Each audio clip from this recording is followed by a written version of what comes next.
चलिए सवाल क्या है, देखो a solution is obtained by mixing 300 gram of 25% solution and 400 gram of 40% solution.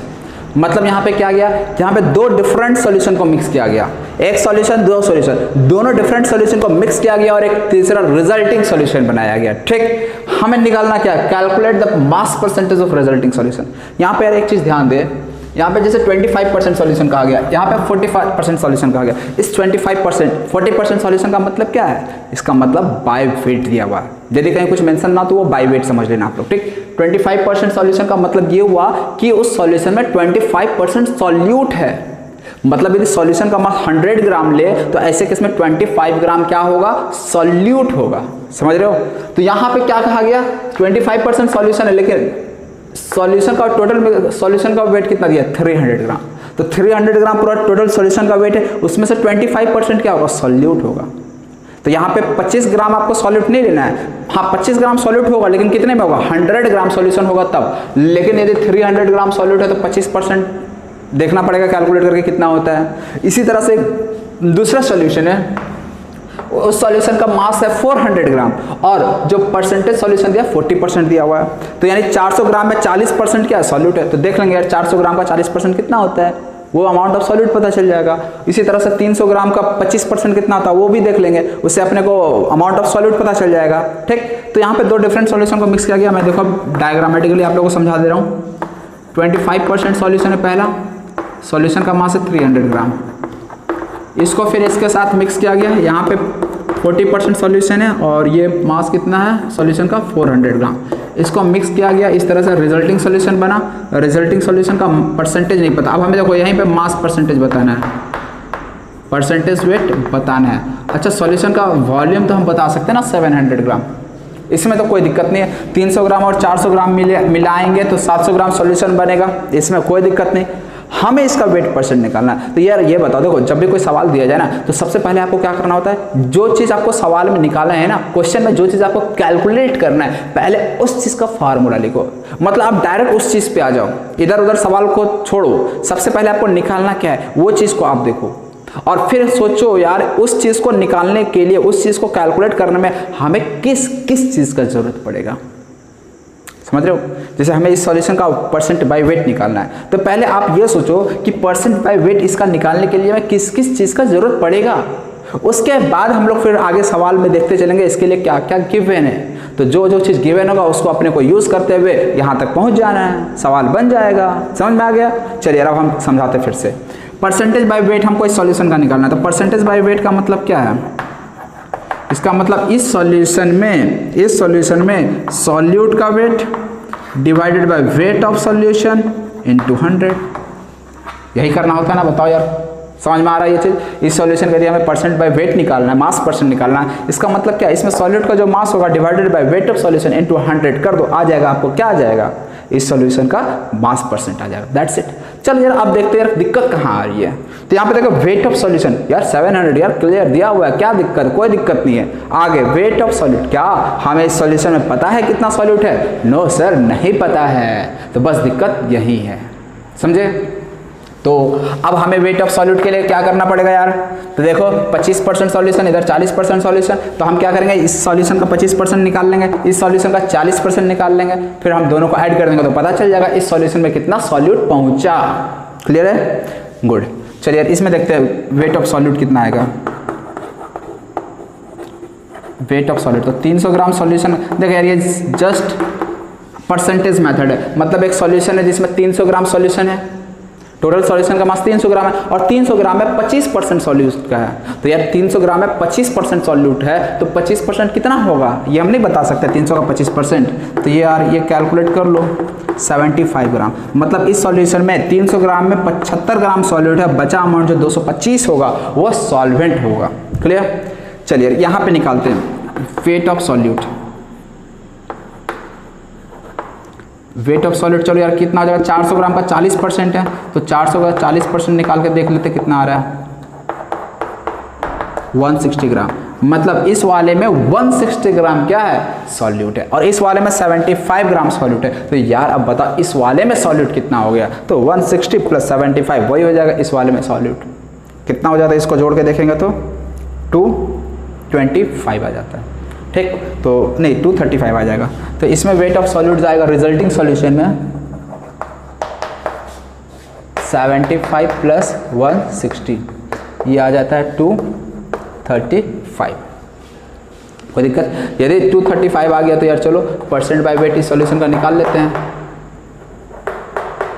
235 divided by में कितना, वेट ऑफ सॉल्यूशन कितना लिखेंगे 700 इंटू 100, ये 0 0 उड़ गया। चलिए इसको डिवाइड कर, 7 या 21, 2 25, 7 या 21, 4 40, 7 5 35, 5 33.55%। क्लियर है? तो किस तरह से अपने को इस तरह का सवाल करना है, समझ में आ रहा है ना? बस आपको यार देख रहे हो, बस सवाल को पढ़ो, सवाल को समझो, और उससे भी इम्पोर्टेंट सवाल में क्या निकालना है पहले उस चीज़ को लिखो, और फिर ये देखो कि उस चीज़ को निकालने के लिए हमें ज़रूरत किस किस चीज़ की पड़ रही है। उसके बाद क्या यार सवाल यूं ही बन जाएगा। ठीक, तो चल अब हम लोग नेक्स्ट क्वेश्चन पे आते हैं। चलो यार नेक्स्ट क्वेश्चन है पीपीएम से रिलेटेड। ठीक, पीपीएम से सवाल इससे पहले नहीं किए थे, हाँ, लेकिन आप लोगों को मोल कॉन्सेप्ट जो पढ़ाए थे 11th क्लास में तो वहाँ ज़रूर सवाल करवा दिए थे। कोई बात नहीं यार, चलिए यार यहाँ सवाल करते हैं बिल्कुल बेसिक से समझते हुए। सवाल क्या कहते हैं, पहले सवाल को पढ़ते हैं। The level contamination of a sample of drinking water, level contamination of a sample of drinking water was found to be 15 ppm by mass। ठीक, लेवल कॉन्टेमिनेशन का मतलब क्या होता है, जो दूषित हो जाता है पानी उनी, ठीक है ना, मतलब कि पानी गंदा हो गया, उसमें क्या हो गया, ड्रिंकिंग वाटर में यदि कोई क्या बोलते हैं माइक्रो ऑर्गेनिज्म चला गया, इस वजह से क्या हो गया, वो कॉन्टेमिनेट हो गया वाटर, ठीक है, दूषित हो गया पानी। तो जो लेवल कॉन्टेमिनेशन दिया हुआ किसी भी कारण हो सकता है, of a drinking water was found to be 15 ppm by mass. मतलब क्या हुआ, इसका मतलब ये इंपॉर्टेंट है। ppm क्या होता है मैंने शायद नहीं बताया हूँ सॉल्यूशन में, कोई बात नहीं है, यहाँ मैं बता दे रहा हूँ। ppm का मतलब क्या होता है, ppm देखो क्या होता है, पार्ट्स पर मिलियन। इसको हम लोग क्या बोलते हैं, पार्ट्स पर मिलियन। अब देखो यार तुम लोग को थोड़ा इंग्लिश पे आओ, तो पार्ट्स पर मिलियन मतलब समझ रहे हो, जैसे हम लोग परसेंट लिखते हैं, परसेंट का मतलब क्या होता है, पर को अलग करो, सेंट को अलग करो, मतलब 100 में कितना, पर का मतलब क्या होता है, आउट ऑफ 100, यहाँ पे पर मिलियन मतलब आउट ऑफ कितना, मिलियन कहे तो 10 का पावर 6। तो यदि पीपीएम को डिफाइन करने है तो मैं डिफाइन किस तरह कर सकता हूँ, पार्ट्स ऑफ सॉल्यूट। देखिए ऊपर क्या रहता है सॉल्यूट, नीचे क्या रहता है सॉल्यूशन रहता है, तो यहाँ पे भी कुछ नया नहीं है, पार्ट्स ऑफ सॉल्यूट, नीचे क्या गया बताओ, total parts of solution, into क्या होगा,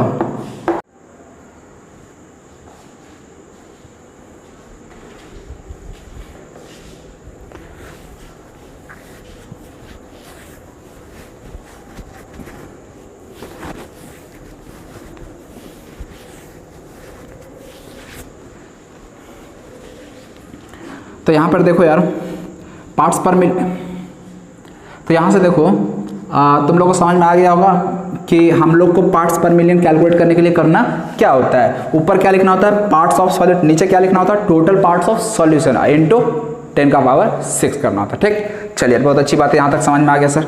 हाँ, हमें अब निकालना क्या, ये चीज़ देखो, हमें निकालना है express this in mass percent by mass. यानी हमको ये जो परसेंट पर मिलियंस में दिया था, सॉरी,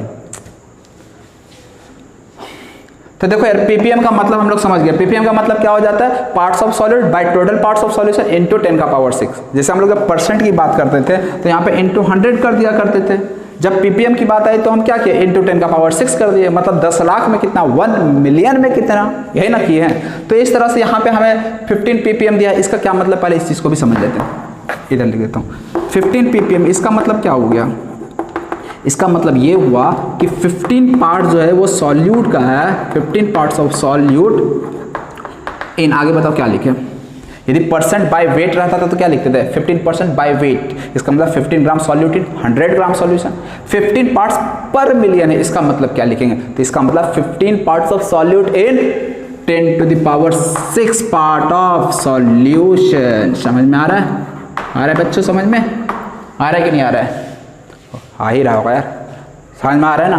तो 15 पार्ट्स ऑफ सॉल्यूट इन 10 का पावर 6 पार्ट्स ऑफ सॉल्यूशन, इसका ये मतलब हुआ। समझ में आ रहा है ना। तो अब यहाँ पे हम क्या करेंगे, हमें अब निकालना क्या है सवाल पे, express this in percentage by mass. Percentage by mass का मतलब क्या, ये हमें बतला रहा है, पीपीएम हमें बतला रहा है कि यदि टोटल 10 लाख सॉल्यूशन का पार्ट मानते हैं तो ऐसे में सॉल्यूट के कितने पार्ट्स होंगे, 15 पार्ट्स, ओनली 15 पार्ट सॉल्यूट के हैं। एक चीज इमेजिन भी करो यार, पीपीएम मतलब 10 लाख टोटल सॉल्यूशन के पार्ट्स हैं, तो उसमें से सॉल्यूट का 15 पार्ट्स ही केवल, बाकी सब क्या रहा होगा, सॉल्वेंट रहा होगा। मतलब सॉल्वेंट कितना रहा होगा, सॉल्यूट उसमें से कितना देख रहे हो, नाम मात्र है। तो यहाँ पे कॉन्टेमिनेशन का बात जा रहा है, जैसे पानी दूषित हो गया, पानी कॉन्टेमिनेट हो गया, तो इसमें होता भी ऐसे ही है।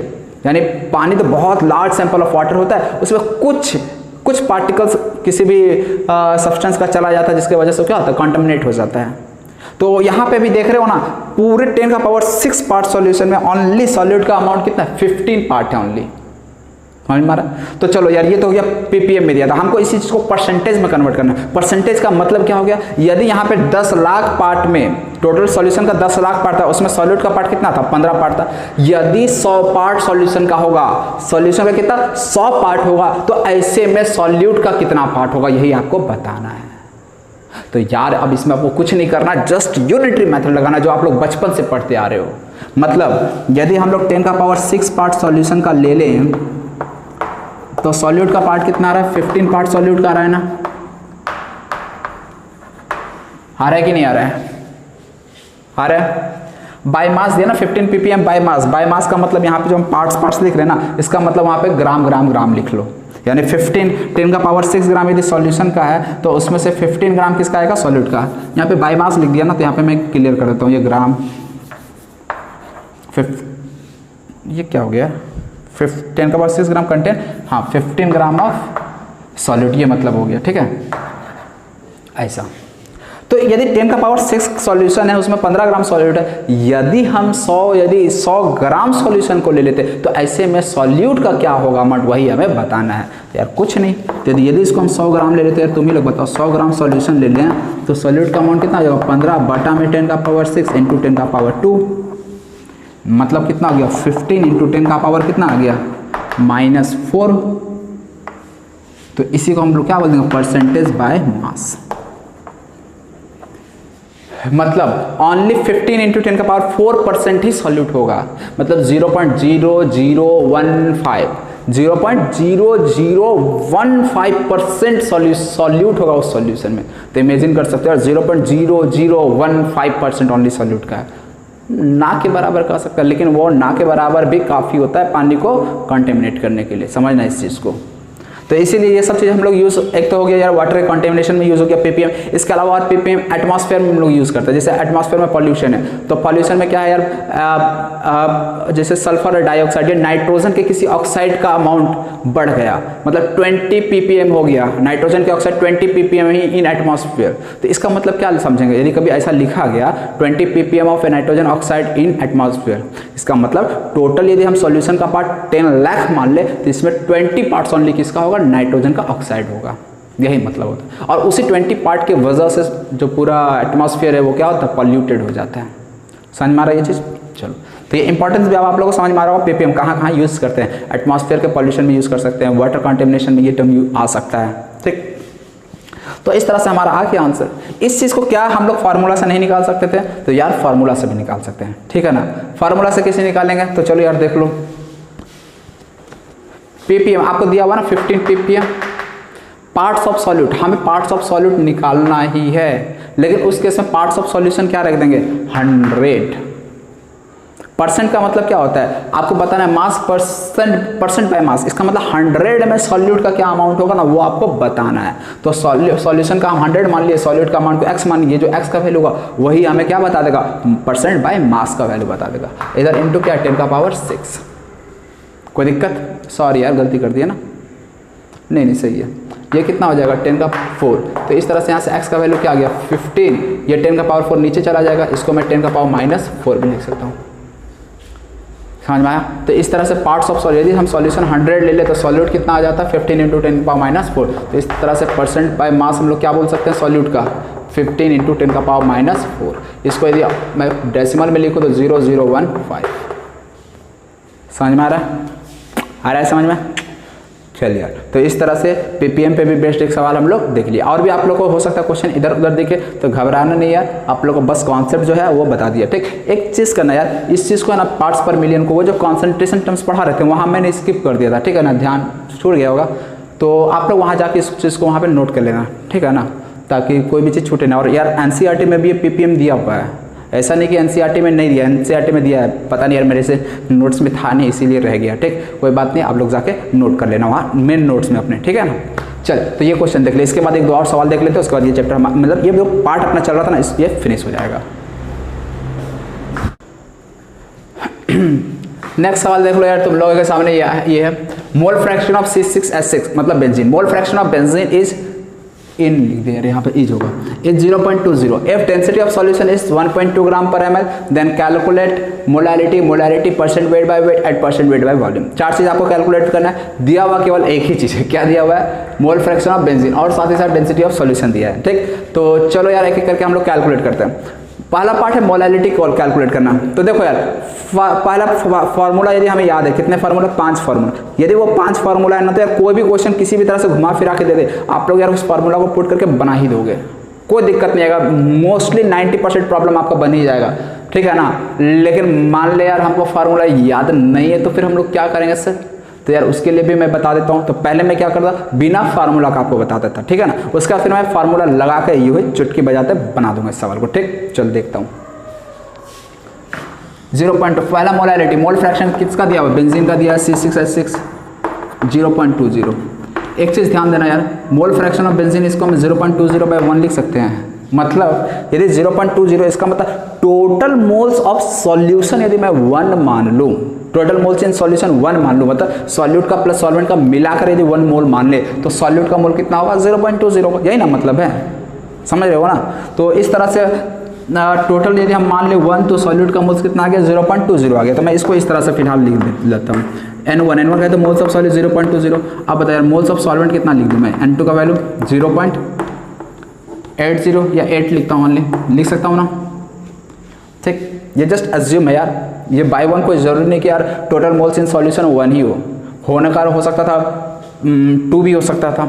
यदि टोटल मोल्स 2 ले लेते हैं तो ऐसे केस में फिर इसको कितना लेना पड़ता, 0.40 लेना पड़ता, जिससे कि मोल फ्रैक्शन हमारा 0.2 ही रहे सॉल्यूट का, ठीक है ना। तो इसीलिए वैल्यू कोई भी लेने का ले सकते हो तुम टोटल मोल सॉल्यूशन का। मैं टोटल मोल सॉल्यूशन का 1 मान लिया, तो इसमें से 0.2 सॉल्यूट का हो जाएगा, तो 0.8 सॉल्वेंट का हो जाएगा। ठीक, आप लोग भी हमेशा यही करना, टोटल मोल्स 1 मान लेना, सॉल्यूट का जो है सॉल्वेंट का क्या है, कोई फर्क नहीं पड़ता। अब हमें निकालना क्या, पहला पार्ट है मोलैलिटी। मोलैलिटी पे आते हैं। सबसे पहला काम तो यार जो चीज़ को निकालना है ना, उसका पहले तुम लोग फार्मूला लिखो। तुम लोग को यार खुद ही खुद रास्ता दिख जाएगा कि यार तुम लोग आगे करना क्या है, फिर कोई टेंशन वाली बात नहीं होगी, ठीक है ना। देखते हैं मोलैलिटी में क्या क्या जरूरत पड़ेगा, मोल्स ऑफ सॉल्वेंट और वेट ऑफ सॉल्वेंट, वो भी किस यूनिट में चाहिए होगा, केजी में चाहिए होगा। अब मोल्स ऑफ सॉल्यूट बताओ यार, मोल्स ऑफ सॉल्यूट क्या हमें गिवन है, तो यस सर बिल्कुल गिवन है। कितना मोल्स ऑफ सॉल्यूट पुट कर सकता है, 0.2। वेट ऑफ सॉल्वेंट क्या सर गिवन है, यस मोल्स ऑफ सॉल्वेंट हमें 0.8 दिया। जरा सोचो यार, यदि मोल्स ऑफ सॉल्वेंट दिया तो वेट ऑफ सॉल्वेंट नहीं निकाला जा सकता, बिल्कुल निकाला जा सकता है यार। मोल्स इनटू मॉलिक्यूलर मास कर देंगे तो वेट ऑफ सॉल्वेंट आ जाएगा। तो इसका 0.8 मोल्स है। वेट ऑफ सॉल्वेंट क्या लेंगे, सॉल्वेंट क्या है, अच्छा यहाँ पे सॉल्वेंट मिसिंग है यार। एक काम करना यार, मोल फ्रैक्शन ऑफ C6H6 इज इतना। एक काम करो, यहाँ पे सवाल है, तुम लोग ऐसा कर लेना, इन वाटर इज दिस, ठीक है ना। सर नहीं दिया हुआ था एक्चुअली, दे देना चाहिए, ठीक है ना, क्वेश्चन गलती बोलेंगे तो यहाँ पे एक्चुअली इन वाटर जो होगा वो 0.20 होगा। यदि वाटर में ऐसा है तो फिर यहाँ पे सॉल्वेंट हमें 18 लेना पड़ेगा। यदि ऐसा लेते तो ये किस यूनिट में आएगा, मोल्स इनटू मॉलिक्यूलर मास, ग्राम में आएगा। इसको ऊपर 1000 से मल्टीप्लाई कर दो, जैसे ही 1000 से मल्टीप्लाई करेंगे ये पॉइंट उड़ गया, ये 2 से कट जाएगा 4 जा, और ये 4 को काट दूँ, क्या काट दूँ, काट देता हूँ, 4 से ये उड़ा देता है इसको, 250। तो यहाँ 250 बटा क्या बचा, 18 बचा।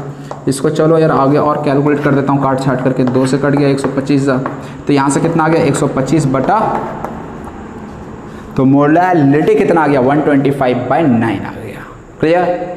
अब सर हमको मान लो यार हमको फार्मूला से डायरेक्ट बनाना है, तो फिर कैसे बनाएंगे, तो यार देख लो यार डायरेक्ट फार्मूला से भी हम इसको भी बना देते हैं।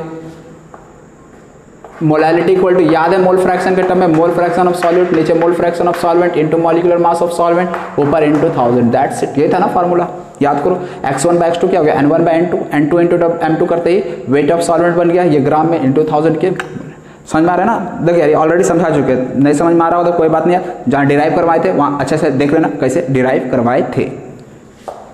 x1/x2, x1 क्या था, मोल फ्रैक्शन ऑफ सॉल्यूट, सॉल्यूट का मोल फ्रैक्शन कितना 0.20, मोल फ्रैक्शन ऑफ सॉल्वेंट कितना 0.80, मॉलिक्यूलर मास ऑफ सॉल्वेंट्स, बताओ यार मॉलिक्यूलर मास ऑफ सॉल्वेंट क्या होगा 18 इंटू ऊपर क्या आएगा 1000।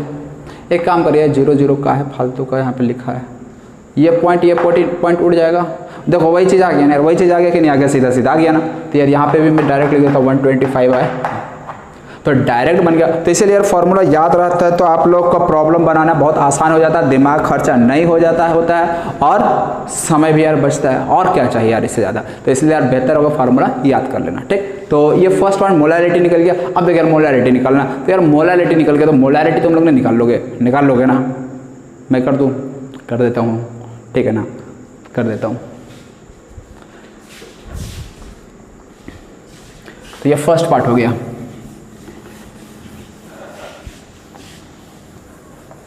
चलिए यार सेकंड पार्ट पे आते हैं, मोलैरिटी कैसे निकालना है। तो अगेन देखिए यार मोलैरिटी और मोलैरिटी में यदि रिलेशन पता है तो डायरेक्ट निकल आएगा, कोई दिक्कत नहीं है। लेकिन मान लो यार हमको रिलेशन नहीं पता तो हम क्या करेंगे। तो अगेन देखो मोल सॉल्यूट का मोल्स हमने क्या माना था 0.20, मोल्स ऑफ सॉल्वेंट क्या माना हमने 0.8 मान लिया, ठीक है ना। क्यों, मोल फ्रैक्शन सॉल्यूट का दिया हुआ इसलिए ऐसा। मैं देखो यार अभी स्टेप बाय स्टेप बना रहा हूँ, फार्मूला लगा के नहीं बना रहा, वो भी अभी बता देंगे, ठीक है ना, तुरंत यूँ हो जाएगा। तो अब बता यार मोलैरिटी में हमें सबसे पहले यार मोलैरिटी निकालना। तो पहले तो ये देखो कि मोलैरिटी के लिए किस किस चीज़ का जरूरत पड़ने वाला है, ठीक है ना। उसके बाद फिर आगे का हम लोग सोचेंगे क्वेश्चन में क्या दिया है क्या नहीं दिया। तो हमें n1/v सॉल्यूशन इन लीटर का जरूरत पड़ता है। अब n1 तो हमें यार क्वेश्चन में डायरेक्ट दिया है तो इसके लिए तो दिमाग लगाना है ही नहीं, 0.2। वॉल्यूम ऑफ सॉल्यूशन क्या होगा, तो वॉल्यूम ऑफ सॉल्यूशन में क्या लिखूंगा, देखो वेट ऑफ सॉल्यूशन, देखिए इधर लिख रहा हूँ मैं, वेट और डेंसिटी ऑफ सॉल्यूशन क्या होता है weight by volume of solution. तो volume of solution equal to क्या हो जाएगा वेट ऑफ सॉल्यूशन बाय में डेंसिटी ऑफ सॉल्यूशन। कोई दिक्कत यहाँ तक। तो यहाँ से मैं डायरेक्ट लिखता हूँ 0.2 बाय वॉल्यूम ऑफ, अच्छा यहाँ पे लिख रहा था 0. वेट ऑफ सॉल्यूशन इधर इनटू डेंसिटी ऑफ सॉल्यूशन आ जाएगा। और साथ ही साथ ये जो आएगा ये किस यूनिट में आएगा, ग्राम में आएगा। तो ये ग्राम, ये डेंसिटी ऑफ सॉल्यूशन यहाँ पे आना चाहिए, ठीक है ना। इसको मैंने डायरेक्ट ऊपर पहुँचा दिया। तुम लोग ये ध्यान देना इधर, ठीक है ना, तुम लोग इधर उधर मत देखना, तुम लोग बिल्कुल बोर्ड की ओर ध्यान रखना। इनटू यहाँ पे क्या करना पड़ेगा 1000। तो ये जो ग्राम में आ रहा था ये लीटर में कन्वर्ट हो जाएगा, सॉरी किस यूनिट में, अच्छा यहाँ पे हाँ ये वॉल्यूम ml में आ जाएगा तो ये लीटर में कन्वर्ट हो जाएगा 1000 से डिवाइड करते ही। अब आगे आते हैं, मोलैरिटी इक्वल टू क्या हो जाएगा 0.2 बाय वेट ऑफ सॉल्यूशन कैसे निकालेंगे, आप बताओ वेट ऑफ सॉल्यूशन कैसे निकालेंगे।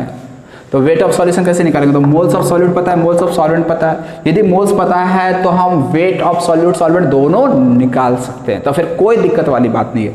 तो यार चलो हमको अब यहाँ पे दोनों निकालना पड़ेगा। तो देखिए मैं डायरेक्ट निकाल दे रहा हूँ वेट ऑफ सॉल्यूशन, ठीक है ना, डायरेक्ट निकाल दे रहा हूँ 0.2। ये 0.2 किसका मोल्स है, बेंजीन का। तो इसको डायरेक्ट यहाँ पे मैं 78 से मल्टीप्लाई कर देता हूँ। फिर यहाँ पे 0.8 किसका, सॉल्वेंट क्या, वाटर से डायरेक्ट मल्टीप्लाई कर देता हूँ। ये हो गया वेट ऑफ सॉल्यूशन, इसको डेंसिटी ऑफ सॉल्यूशन से ऊपर मल्टीप्लाई, दैट इज 1.2 और ऊपर 1000 से भी मल्टीप्लाई। तो यहाँ से क्या आ गया, यदि हमें फार्मूला नहीं पता है तो मैं इसे निकाल सकता हूँ, कोई दिक्कत नहीं। तो अब यार ये कैलकुलेशन मैं नहीं कर रहा हूँ यार, ये तुम लोगों के लिए छोड़ दे रहा हूँ, ठीक है ना। तुम लोग भी यार फिर मेरे से नाराज हो जाओगे कि सर यार सब कुछ सॉल्व कर देते, सर हम लोग के लिए कुछ छोड़ते ही नहीं है। तो इसलिए यार तुम लोग के लिए सब छोड़ दे रहे हैं हम, ठीक। हाँ चलिए यार अब हम क्या करेंगे यार, फार्मूला लगा के अब ये चीज़ निकालते हैं। जैसे मोलैरिटी निकल गया था ना, तो मोलैरिटी में क्या रिलेशन था 1000 rho minus m into m1 था, यही ना। ये मोलैरिटी है, मोलैरिटी क्या आया था 125/9, यही आया था ना 125/9। दिस इक्वल टू 1000 इंटू ये m क्या है, ये m मोलैरिटी है जो कि हमें निकालना है। 1000 इंटू बताया डेंसिटी 1 पॉइंट कितना 2 है, माइनस यहाँ पे एक m मोलैरिटी और एक m क्या सॉल्यूट का मोलिकुलर मास, सॉल्यूट क्या है बेंजीन, यही हो जाएगा। तो इस तरह से यहाँ पे इस कैपिटल M होगा, ये कैपिटल एम है, ठीक है ना, मोलैरिटी वाला है। तो इस तरह से यहाँ पे हमें हर चीज़ पता है, केवल क्या है, मोलैरिटी अननोन है। मोलैरिटी यहाँ से कैलकुलेट करके बना लोगे ना, ठीक, तो वही चीज़ आ जाएगा यहाँ से भी आंसर। तो इस तरह से हम लोग मोलैरिटी को भी इजीली कैलकुलेट। इसके बाद देखा जाए वेट बाय वॉल्यूम और वेट बाय वेट परसेंट। तो यदि मोलैरिटी पता है तो वेट बाय वॉल्यूम नहीं निकाल लोगे यार, बहुत आसान है ना, निकाल लोगे ना। तो मैं कर देता हूँ, टेंशन ना लो तुम लोग, इस चीज़ को पहले तुम लोग नोट कर लो। चलिए उधर जगह है, मैं वेट बाय वॉल्यूम इधर निकाल लेता हूँ। Wait by wait percent. सबसे पहले क्या होगा, मान ले यार अभी हमको फार्मूला नहीं पता है, ठीक है ना, अभी हम बिल्कुल यार एकदम नादान बच्चे हैं, हमको कुछ नहीं पता, हमको बस ये सब वैल्यू दिया है, हमको यहीं से निकालना है वेट बाय वेट परसेंट। तो यहाँ पे क्या लिखेंगे, वेट ऑफ सॉल्यूट, नीचे क्या आ जाएगा, वेट ऑफ सॉल्यूशन इनटू 100। देखिए यार बहुत आसान हो चुका है यार, वेट ऑफ सॉल्यूट डायरेक्ट बताया यार, वेट ऑफ सॉल्यूट 0.2 मोल्स है ना सॉल्यूट का, 0.2 यार बताओ, 0.278 नहीं लिख सकते हैं, बताओ यार, लिख सकते हैं ना, कितना आसान है। नीचे क्या लिखेंगे, तो यार नीचे यही चीज़ देखो, वेट ऑफ सॉल्यूशन निकाले ना, 0.28 इंटू 78 प्लस 0.8 इंटू 18 इंटू ऊपर क्या कर देंगे 100। तो यही क्या हो गया, परसेंटेज वेट बाय वेट हो गया। अब यार कैलकुलेशन तुम लोग को खुद से कर लेना। यार एक चीज़ ध्यान से, फिर से मैं बोल दे रहा हूँ, इससे पहले भी बोला था, आज फिर से बोल दे रहा हूँ कि जो कैलकुलेशन मैं यहाँ पे ला के छोड़ दिया ना, यहाँ पे ला के छोड़ दिया, तो तुम लोग को छोड़ना नहीं, तुम लोग को कंप्लीट करना है, ठीक। इसीलिए यार तुम लोग ये सब पार्ट स्किप नहीं करोगे। देखो यार सवाल इतना मेहनत से बना रहे हैं, तुम भी बना रहे हो, उसके बाद लास्ट वाला पार्ट में छोड़ दोगे ना, बहुत बार एग्जाम में ये चीज़ अफेक्ट करता है। अभी तुमको इस चीज़ का एहसास नहीं हुआ, लेकिन जब तुम एग्जाम में जाओगे ना, तो ये कैलकुलेशन पार्ट की वजह से क्या होगा यार, थोड़ा लाले यार रहने दें यार, इसमें कैलकुलेशन कोई दूसरा सवाल देख लेते ना, तो फिर बहुत अफसोस होता है। इतना यार कैलकुलेशन करके आया, कैलकुलेशन में सिल्ली मिस्टेक जो होता है ना, तुम लोगों से बता दे रहा हूँ इस चीज़ को, जो सिल्ली मिस्टेक होता है ना, 2 का 4 हो जाता है, 4 का 5 हो जाता है, वो सिल्ली मिस्टेक यही सब अलाली की वजह से होता है। इस तरह का यदि लेजीनेस करोगे ना, कि पता चले यार यहाँ पे छोड़ देते यार, सर छोड़ दिए यार, हम सर है मेरी अलग बात है, तुम लोग को यार करना है, तुम लोग को एग्जाम देने के लिए जाना है, एग्जाम देने के लिए हमको नहीं जाना है। तो इसीलिए ये सब यार बिल्कुल टाइम लग, और ये भी नहीं यार मोबाइल है तो मोबाइल में फटाफट कैलकुलेट करके आंसर लिख दिया यार, मोबाइल भी नहीं, कैलकुलेटर भी नहीं यार, मैनुअली हाथ से सॉल्व करना है, दिमाग का यूज़ करना है, ठीक है ना, तब तो जाकर यार जो सिल्ली मिस्टेक है वो होना बंद हो जाएगा। तो इसलिए यार कैलकुलेशन में जो छोटा सिल्ली मिस्टेक होता है, तो यही सब वजह से होता है, ठीक। तो मैं बोल दिया, इस चीज़ का आप लोग ध्यान रखना, कहीं भी यार मैं लास्ट स्टेप में लाकर छोड़ दे रहा हूँ, तो तुम लोग यार कर लेना, ठीक है ना। हाँ तुम लोग यार डाउट होगा यार सर आंसर मेरा ये आया, तो पूछ लेना यार, ठीक है ना। तो यार ये वेट बाय वेट परसेंट हो गया। लास्ट क्या बचा, वेट बाय वॉल्यूम परसेंट बचा है, तो मैं यहीं पे देखता हूँ, कोशिश करता हूँ आ जाए percent weight by volume. Wait by volume percent में ऊपर क्या चाहिए, वेट ऑफ सॉल्यूट चाहिए होता है, नीचे क्या चाहिए होता है, वॉल्यूम ऑफ सॉल्यूशन चाहिए होता है, और यहाँ 100। वेट ऑफ सॉल्यूट कितना, तो 0.2 इंटू 78, ये तो कोई दिक्कत नहीं होना चाहिए यार, मोल्स यदि हमें सॉल्यूट का पता है तो वेट ऑफ सॉल्यूट पता चल जाएगा। वॉल्यूम ऑफ सॉल्यूशन कितना हो जाएगा, वॉल्यूम ऑफ सॉल्यूशन बताओ यार। तो देखिए वॉल्यूम ऑफ सॉल्यूशन क्या होता है, wait of solution by density of solution, और वेट ऑफ सॉल्यूशन कितना हो जाएगा, इसको जोड़ के जो भी आ जाएगा देख लेना। तो यहाँ मैं लिख दे रहा हूँ वेट ऑफ सॉल्यूशन बाय में डेंसिटी ऑफ सॉल्यूशन, जो कि ऊपर चला जाएगा, और इंटू 100।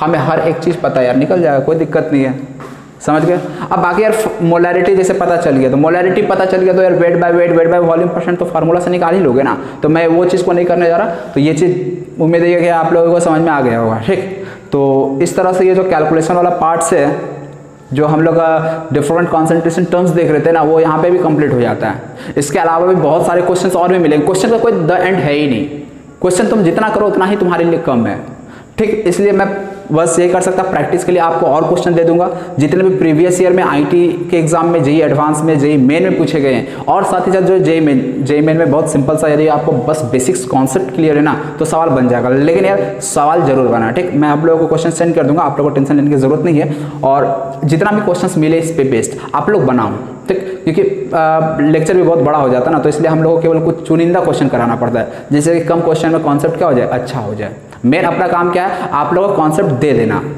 क्योंकि किसी भी एग्जाम को क्रैक करने के लिए आप सोच रहे हो कि हम किसी एक चैप्टर से 1000 क्वेश्चन करके जाएंगे और हम फाइनल एग्जाम में बना कर ही आ जाएंगे, यार ऐसा कभी पॉसिबल नहीं है। उसके लिए आपको क्या है, क्वेश्चन बनाने से ज़्यादा आप चीज़ों को कितना समझ रहे हो, क्वेश्चन को आप बस फार्मूला लगा के आंसर लाकर खुश हो गए, हैप्पी, तो ऐसे समझ लो यार, मतलब कि कोई ज़रूरी नहीं कि तुम फाइनल एग्जाम में क्वेश्चन बना ही दोगे, ऐसा कोई ज़रूरी नहीं है।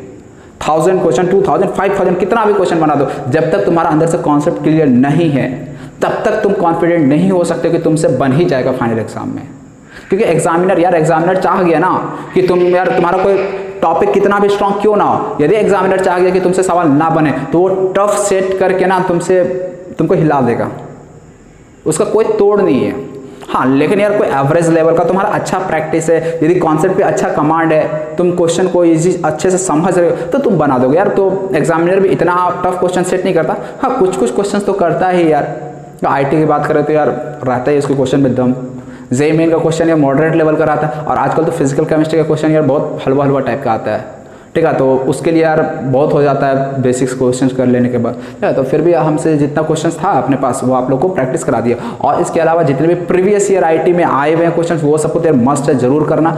और साथ ही साथ जो भी क्वेश्चन जेईई के मेन के प्रीवियस ईयर लास्ट खासकर 10 ईयर्स में 2010 के बाद जो भी अब तक क्वेश्चन आया उसको एक बार अटेम्प्ट कर लेना, और नीट वाले भी अपने लास्ट 10 ईयर्स के क्वेश्चंस को देख लेंगे, ठीक। तो इस तरह से ये वाला पार्ट अपना कंप्लीट होता है। नेक्स्ट पार्ट जो है हम लोग वेपर प्रेशर पे आएंगे, तो वो हम लोग नेक्स्ट लेक्चर में कंटिन्यू करेंगे। अभी के लिए वीडियो को मैं यही समाप्त करता हूँ। वीडियो देखने के लिए thank you and bye bye.